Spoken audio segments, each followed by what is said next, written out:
At a remote outpost in frozen South Korea, an Army sergeant tunes his radio to the Armed Forces Network to listen as he pulls guard duty along the DMZ. A Selma native living in Fairbanks, Alaska, is hosting a listening party today with his friends who'll hear the game via telephone, all decked out in orange and blue. A sellout crowd of 85,000 will watch in person, while 44,000 more, who scarfed up all the available tickets, will view a closed-circuit telecast in Tuscaloosa, making this the only game to sell out two stadiums at one time. It impacts the lives of just about everyone who lives here or ever has. If your team wins, seashells and balloons, but losing means a whole year of pure agony. It's the annual meeting between Auburn and Alabama. Hello again, everybody. War Eagle from Jordan-Hare Stadium. In 1989, it was the first time ever.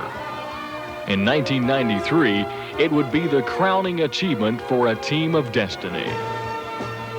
For the next 3.5 hours, the state would come to a virtual standstill as the people of Alabama witnessed a true classic. Auburn versus Alabama. Victory at Jordan-Hare, Part 2.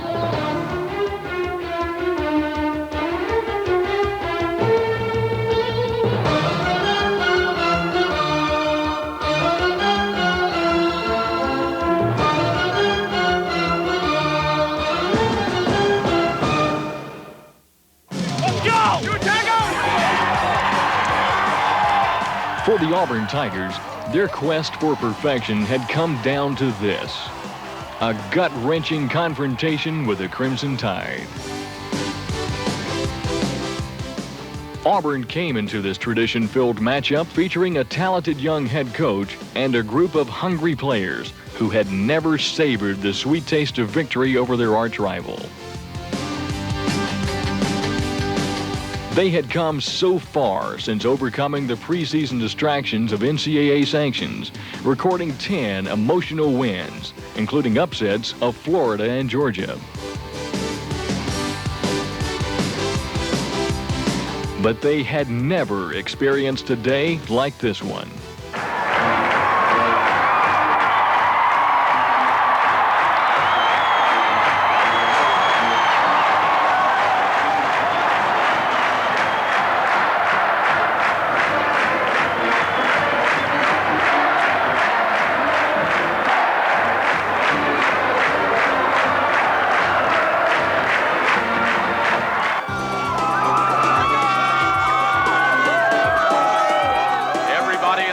On their feet, it is a colorful sight. Thousands upon thousands of orange and blue shakers, and several crimson and white ones too. The kick by Karkoska will be fielded at the 6-yard line by Palmer. Speeds to the 10, heads to the far side of the field, upended at the 20 and dropped at the 23. The Tigers smothered All-American David Palmer on the opening kickoff, setting the tone for another physical Auburn-Alabama heavyweight classic. Motion by Palmer from the flanker spot. Palmer's going to give, going to fake, going to throw. Over the middle, got T out there, knocked away, pass is incomplete. Robinson covering well. Malone replacing Palmer at wide out. Here's a possession play. Give to the tailback, looking for room across the 30. Down he goes at the 31, short of a first down. On the Tide's first two possessions, they could only manage 6 yards and no first downs. Looking to the far flat and throwing to Palmer, and Palmer is hit. Down he goes after a short gain. Chris Schelling was all over him. With 9:07 left in the opening period, senior quarterback Stan White and the Auburn offense began an impressive march towards the south end zone. Right, White fakes the toss sweep, rolls out on the bootleg, pump fakes, going to run. White looking for a block, 40, 45, 46-yard line. Here is White. Going to throw out in the flat to Richardson. Richardson at midfield looking for a block. Sidesteps a tackle, spins away from another 45 to the 40. And Tony Richardson has a first down on a brilliant run down to the Alabama 36, a 15-yard gain. What a move by Richardson as he did a pirouette at the 40-yard line and sidestepped a would-be tackler and got about 5 or 6 more yards. Tony Richardson's dazzling catch and run set up the first scoring opportunity of the game. A 52-yard field goal attempt by All-SEC kicker Scott Etheridge. 52-yard try. Brinsfield is in to snap. There's a spot. The kick is away. Wind is at his back, and there's a penalty marker down in the end zone for whatever reason. I have no idea. The kick is no good. It apparently is against Alabama. They had 12 men on the field. Alabama had 12 men on the field, and that'll cost them a penalty, and Auburn will get to keep this drive going. The orange and blue quickly took advantage of Bama's blunder. White moved the ball to the 11, then gained 4 more to the Alabama 7. This time, Etheridge would kick from 23 yards out. Chip shot for Etheridge here, well within his range. Not much of an angle. The ball pretty well in the middle of the hash marks. Carter puts it down. Kick is away. That kick is good. And Auburn has the lead on Alabama. With less than 2 minutes left in the first quarter, it was 3-0 Auburn. The scoring drive took 15 plays, covered 56 yards, and consumed 7:16 on the clock. It resulted in the 23-yard field goal attempt by Etheridge.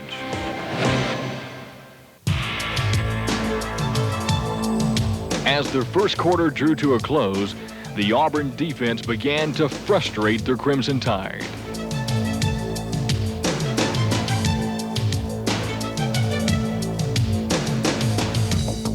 The game plan was designed to take away Bama's biggest offensive weapon, David Palmer. So far, it was working perfectly.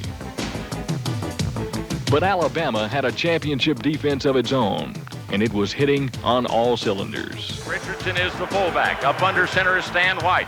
Going to toss sweep to Davis. They chop him down. A blitzing linebacker, Andre Royal, was there, and that'll cost Auburn 5 yards, and they'll have to kick it away. Early in the second quarter, Bama got the ball back on their own 29-yard line, looking to shake things up. Bama from the 29 on the toss sweep to Sherman Williams. The tailback comes out over the 35, and down he goes very hard. Chris Anderson at the 37-yard line. Got 8 yards. Here's Williams now in a tailback, and he's going to give on the end-around reverse to Kevin Lee in the open field. 40, 45, 50. Lee may go. He's at the 40, the 35, the 30, down this near sideline to the 25, to the 20, to the 10. He is gone. Touchdown, Alabama. 63 yards. They gave on the end-around reverse. Sherman Williams was the tailback, and he gave it to Lee coming back to this near side, and there was no catching Kevin Lee. In an instant, the Tide had seized the lead. Kevin Lee's 63-yard touchdown run shocked the sold-out Jordan-Hare Stadium crowd. The Alabama drive covered 71 yards in just 49 seconds. The big play, of course, was the 63-yard reverse by wideout Kevin Lee.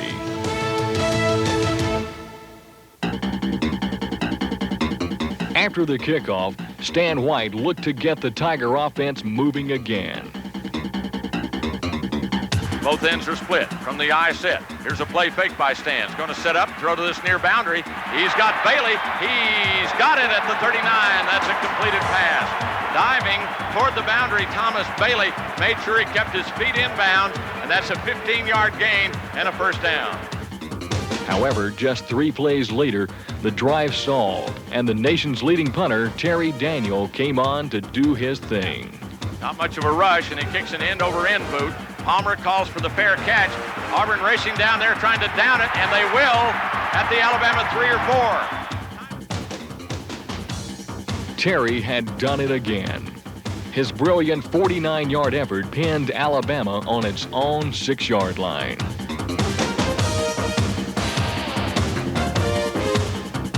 The Tiger defense was eager to press its advantage. Barker trying to change his play at the line of scrimmage. Can they hear him? No.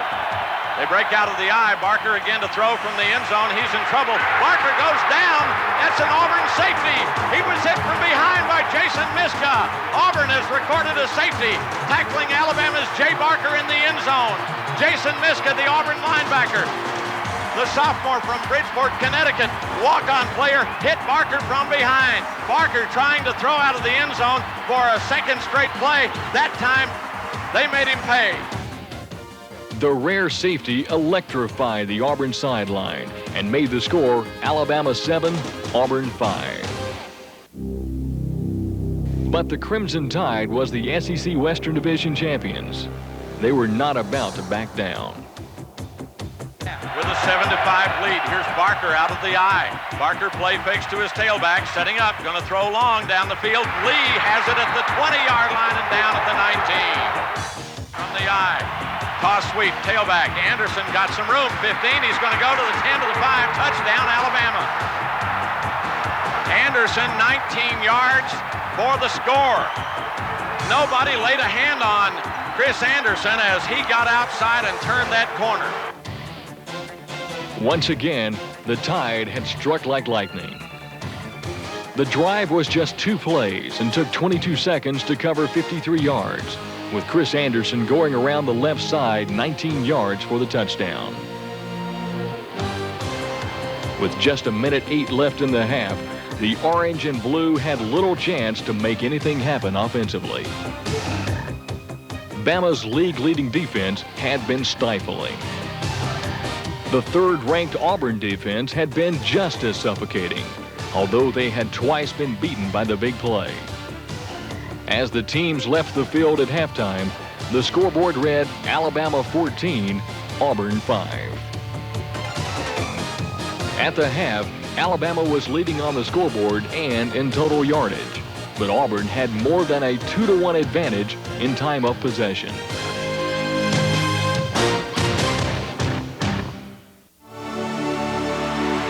Coach Terry Bowden led the Tigers on the field for the final time in 1993, as more than 85,000 fans cheered this most special of Auburn teams.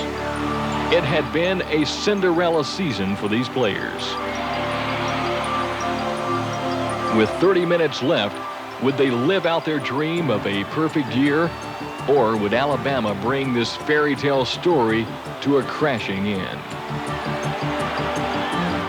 Riding a crest of emotion, Auburn's defense turned up the heat on Alabama's first possession. From there, Barker's going to the air, flushed out of the pocket, sacked. Back at the Bama 35. Loss of 10 yards. Pelton and Harris closed him out. Big loss on the play as Jay Barker, who was sacked in the Bama end zone in the first half for a safety, is sacked this time by a great pass rush by Auburn. 3 wide receivers on this near right side for Barker. Third down and very long. The pump fake by Barker, and they sack him again.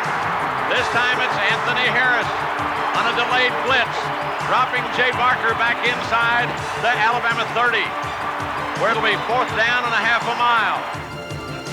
Defense had ignited the crowd. Auburn's all-time punt return leader Thomas Bailey put the Tigers in solid field position. On 4th and 29, will punt it away, and there's another cannon shot, but this one is a low line drive that Bailey will field at his 26 and pick up a block. 35, he's at the 40, he's at midfield. Deal grabs him from behind and yanks him down at the Alabama 45. Ryan Deal, the Bama punter. A 25-yard return by Thomas Bailey, and Auburn's in good shape. But the celebration ended just 2 plays later. Shotgun, here's White. Looking to throw again. This one to the near side. It's intercepted by Willie Gaston at the Alabama 27-yard line. Once again, the Tiger defense would rise to the occasion, shutting down the Tide in 3 quick plays and forcing a punt. Sweep to the tailback. Williams racing to this near side, and he's knocked out of bounds. Losing yardage on the play. A solid lick by Chris Schilling. Bumped him out of bounds back along the 15. There was now under 10 minutes to play in the third quarter, and the Auburn offense desperately needed to make something happen. Senior quarterback Stan White had never beaten Alabama. He was not about to let this last chance slip away. Stan took control of the offense at his own 27. White will operate again from the shotgun. White rolling to his left, pump faking, got some room, going to carry it over the 30, the 35, spinning away from tackle to the 40. Great move by Stan White up to the 41-yard line for a first down. Lemansky Hall finally made the tackle, but White showing great second and third effort after he was hit along the 30. He was hit again at the 35, spun away and got about 5 more yards in a 1st and 10. Alabama with a 5-man front. The play fake to Bostic by White. He shoots a pass. It's caught by Derek Dorn for a short gain, going out of bounds at the 46. Here's White, needing 6 for a first down. Staying up under center this time, out of the eyes. Going to give it to Reed McMillan, the fullback, and he stumbles across the 50 and falls into the Alabama 45. Jeremy Nunley tripped him up, but Reed McMillan had a big hole, big gap to run through, and he's got another Auburn first down. Here's Bostic back in at the tailback. Richardson replacing McMillan at fullback. A play fake to Bostic by White, rolling to his right, sending up and firing. Pass is caught by Sanders down at the Alabama 30-yard line. Another first down, a gain of 14 yards. Stan White zipping that one to his split receiver, Frank Sanders, out in the right flat. Suddenly, the offense was generating momentum. It drove to the Alabama 29-yard line, where it faced a 3rd and 9. Stan White waiting for the snap. He's got it. Alabama's bringing everybody. They hit him. He's going down. Drew in desperation. Pass is incomplete. Could have been intercepted. And White, I believe, is hurt on the play. Yes, he is. Stan White shaken up on the play. They had him twisted around and pulled him down from behind just as he was throwing the football. It fell to the ground, but it could have been intercepted. And as they look after Stan White, a time is called with 6:22 left in the 3rd period. A hush fell over the crowd. Stan White had badly strained his left knee and would be lost for the game. As the gutsy senior was being helped off the field, many thought that any hope of an Auburn victory went with him. White's backup, number 10, Patrick Nix, had completed just 7 passes all year long. Now, he stepped into the Tigers' biggest game of the year, trailing 14-5 and facing 4th and 15. Nix, 6'2", 188, redshirt sophomore out of Rainbow City. And you talk about pressure. Nix this time will go for it with 6:22 left in the 3rd period. Auburn trailing 14-5. Out of shotgun, Patrick Nix. Alabama bringing everybody. Nix is going to float one for Sanders. Sanders, oh, he caught him at the 2, and he dived in. Touchdown, Auburn! Touchdown, Auburn! Oh, my goodness! Sanders went up over Tommy Johnson or Antonio Langham. He caught the ball at the 2. How he held it, I don't know, but he dived into the end zone, and Auburn's right back in the thick of it with a backup quarterback trailing 14-11. A 39-yard pass play. Patrick Nix to Frank Sanders. Patrick Nix lofted a gorgeous pass down this near sideline, and Frank Sanders, who's been Auburn's big play man all year long, does it again over Tommy Johnson. The unbelievable touchdown play brought Auburn to within 2. The Tigers' scoring drive was 10 plays, going 73 yards in 3 minutes and 33 seconds, capped off by one of the most magical moments in Auburn history, a 35-yard touchdown pass to Frank Sanders from backup quarterback Patrick Nix. When Sanders grabbed onto Nix's miracle pass, he also took hold of the game's momentum. When Auburn got the ball back, the orange and blue began to pound out another drive, this time on the ground. Nix is going to toss sweep to his tailback. Bostic cuts it back inside. 50, Bama 45. He's at the 40. He's at the 35. He's to the 32-yard line. That's a gain of 24 yards and a first down. The offensive line was blowing big holes in the Crimson Tide front wall, and tailback James Bostic was taking full advantage. Patrick Nix out of Rainbow City, the redshirt sophomore, is going to toss sweep. There's Bostic looking to get outside. He does, turning the corner. 15, 10, 9, 8-yard line. 13 yards and another first down. Auburn moved from its own 40 to deep into Alabama territory by the time the 3rd quarter came to an end. As it has so many times before, the outcome would hinge on the final 15 minutes. 2 points were all that stood in the way of a perfect season for Auburn. 2 plays into the 4th quarter, Scott Etheridge took care of the 2 points. There's the snap, the spot, the kick is away. This kick is good. And Auburn leads 15-14. Etheridge from 26 yards has given Auburn the lead for the first time here in the 2nd half. The Tigers' go-ahead drive covered 51 yards in 10 plays. Time of possession was 5:28, with the Etheridge field goal putting Auburn on top for the first time in the ball game. Now, it was up to the defense to keep Bama at bay. Wideouts left and right. They need 2 yards on 3rd down, and Barker's got time. Going to throw long down the middle of the field. This one's intercepted. Robinson, 40, 45, 50, 45 to the Alabama 43. Brian Robinson's 5th interception of the season ended one Bama drive.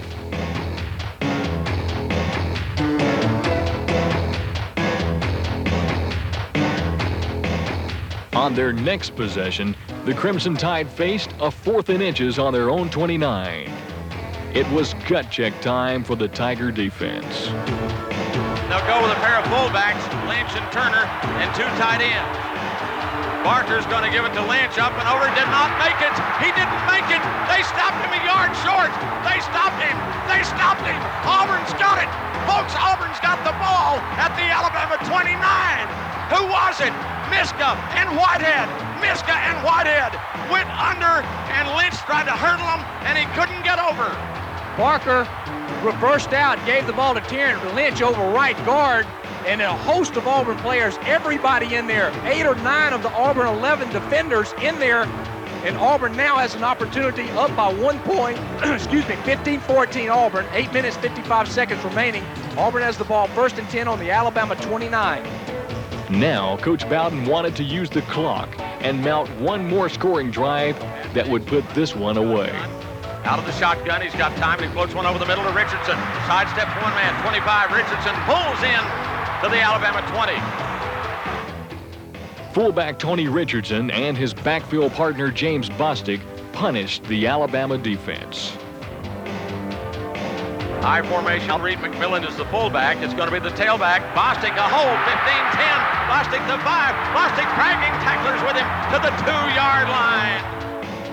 On 4th and goal, Bowden called for a field goal to put the Tigers up by 4. Wide angle back to the left for Scott. Sean Carter's the holder. Kneeling at the 9. The snap. Dropped it. Carter racing to the outside. Carter running, looking. Will he score? No, he's down at the 1. Running to the wide side of the field was Sean Carter as the snap was bobbled. He got up and raced to that wide side. Alabama was able to stop him. Nose end at the goal line. Lemansky Hall made the tackle.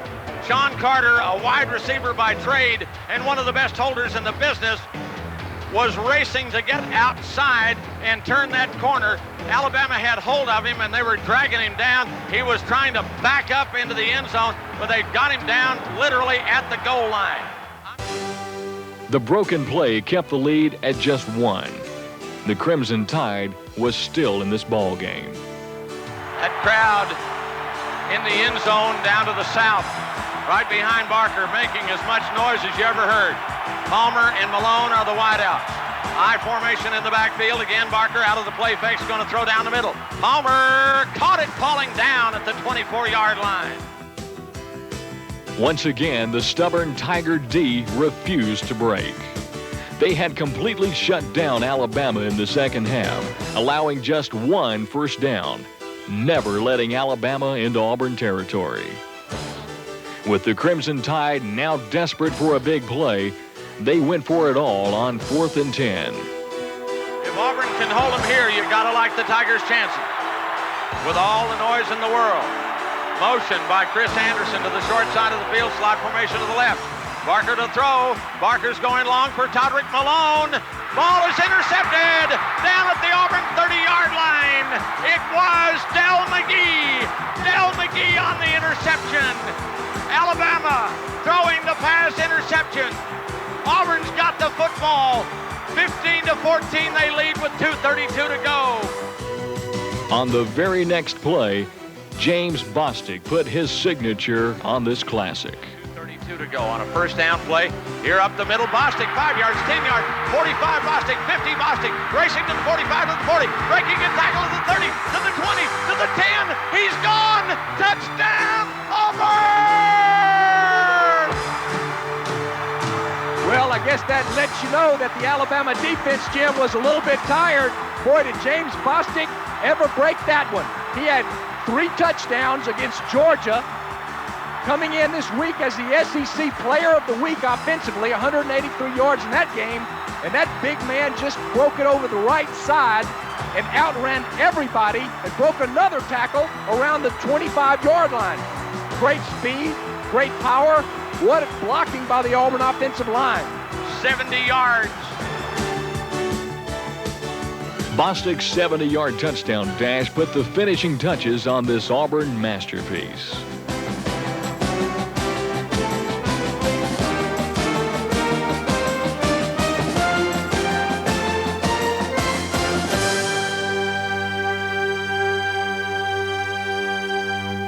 The Tigers had completely dominated Alabama in the second half, forcing 2 turnovers and scoring 17 unanswered points. As the game ended, the celebrating began. Taking the snap and falling to the ground, and this one's over, folks. Clock is running down. The final seconds. Let's let the crowd count them down for us. It is over. Auburn has come from behind to beat arch rival Alabama.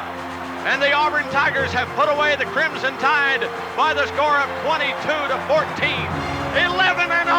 11-0. 11-0. The first undefeated season for the Auburn Tigers since 1957 and the national championship year, and Auburn's national championship hopes are still alive. It had been a perfect season, one that no one could have predicted, and no one will ever forget. In the hearts of Auburn people, the 1993 Tigers will be champions forever.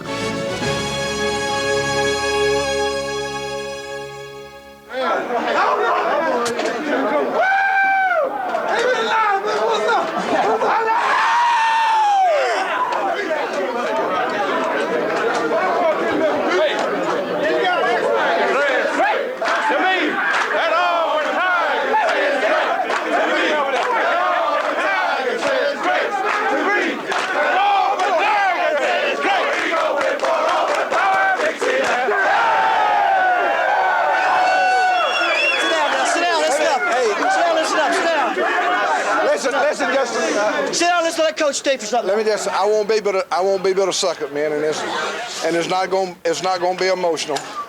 It is an emotional day, and it should be for you from a standpoint of being excited about the events of today.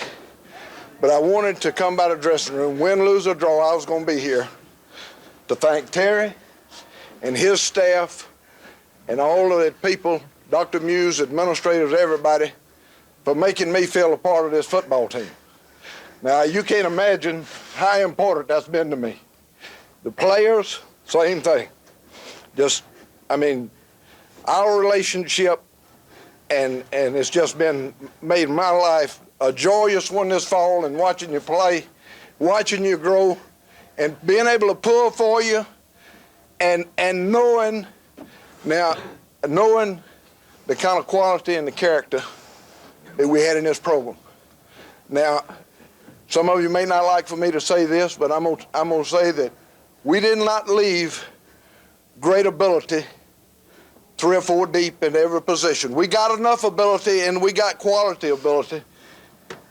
But what I left in this program was some men that had the qualities to go 11-0. All right, now let me tell you, that may not seem so significant to you, but I've been in football 40 years. This year would have been my 41st as a player, coach, and everything. I'd been a part of an undefeated season one time prior to this and won championships on every level. This football team in here, if there's ever been a true champion, you have stood the test, paid the price, done everything that you can do when you got an O at the end of it, men. That's all you can ask. And you've done it in style and you've done it in class. And I congratulate you. And I ain't got to tell you what you mean to me. And Terry, I deeply appreciate you and all the coaches of my coaches that I left here, that's your coaches now, and former players and your coaching staff that you brought with me has just been unbelievable as far as, again, making me feel welcome and making me feel a part of this football team. And I shall enjoy this cigar.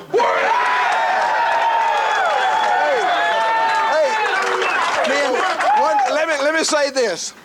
None of you has had as much fun as I have today because I started this morning early, and I've been from one end of this campus to the other, and I will tell you something. You can't believe what has gone on in this town in the last 24 hours. Hey, you enjoy it tonight, and I know you're going to handle yourself with class, just like y'all. Men, let's say one thing. Let's say one thing before we bow. Listen, men. Today, and I don't have to tell you, but today, you have set the standard. The greatest football team ever to play at Auburn University, 11-0, because of what you did on the field, 11-0. It's never been done before. There's better teams, maybe. There can be better, but you have done something nobody else can do, and no one will ever take it. You'll be the benchmark that they look to. And then one more thing. Absolutely. Today, I became an Auburn man.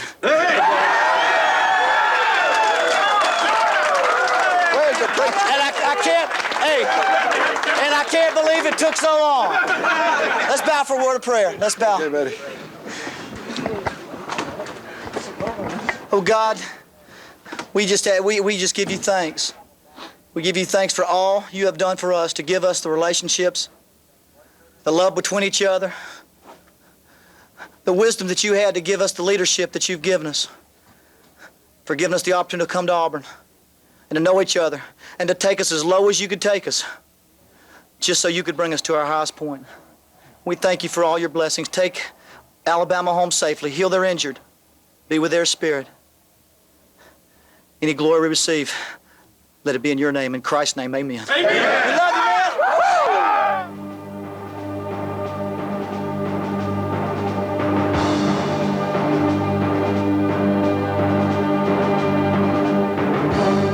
I just have to congratulate those players and every single person that was in those stands. If ever there was such thing as a home field advantage, if ever a crowd of people became so emotionally attached to a football team, the spirit of Auburn so strong, it started at Tiger Walk.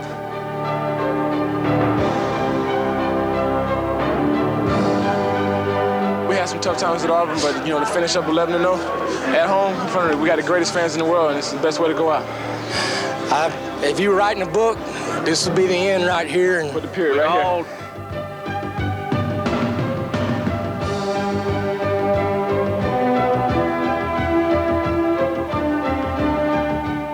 I tell you what, I hate to end my season like that, but there's no greater win that I've ever been associated with. Patrick did a great job coming in and keeping us poised, and the offense got it going, started moving the ball. I've just never been associated with a win so big, and heck, my knees kill me right now, but it doesn't feel near as good as the way I'm feeling.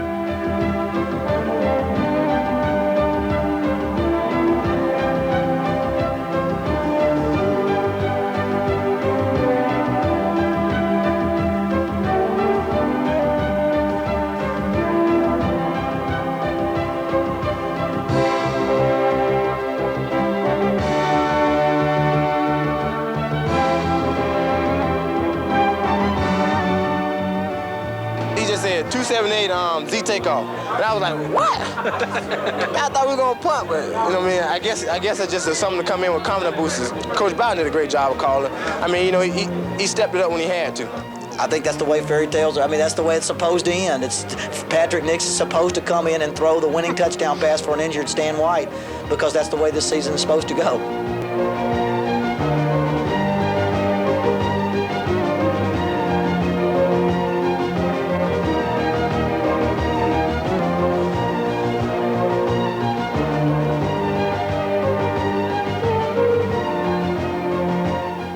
I just wanted to do whatever I could do, and I just thank God that he gave me the chance today to do what I did. I give him all the credit, for putting me in there.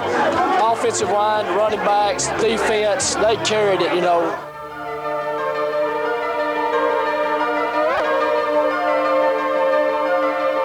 We just believed in ourselves and came out in the second half, played hard, played together, and we pulled it out.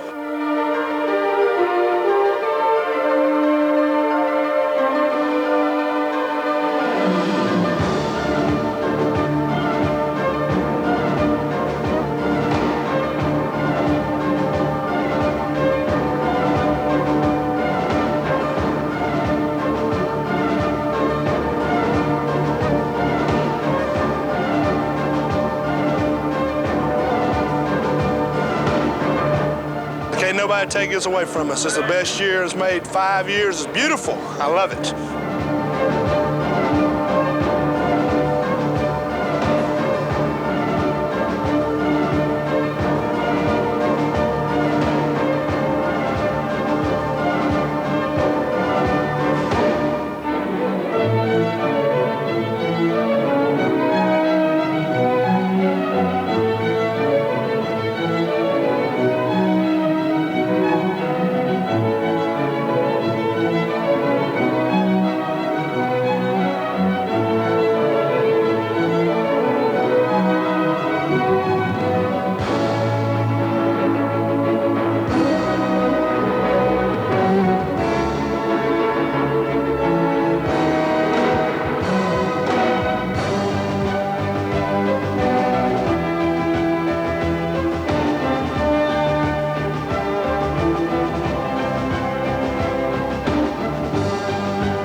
Well, nothing can mean more to Auburn and this football team after what we've been through, right or wrong, and that person who I think suffered more than anybody was Coach Dye and his family. The guy who really brought this game back to Auburn, and the guy that these players love as much or more than they love me. It just means the world. He is responsible for us having an opportunity. The players that he brought, I'm lucky to have an opportunity to coach. And this is an Auburn victory, and like I said, today I finally get to be an Auburn man.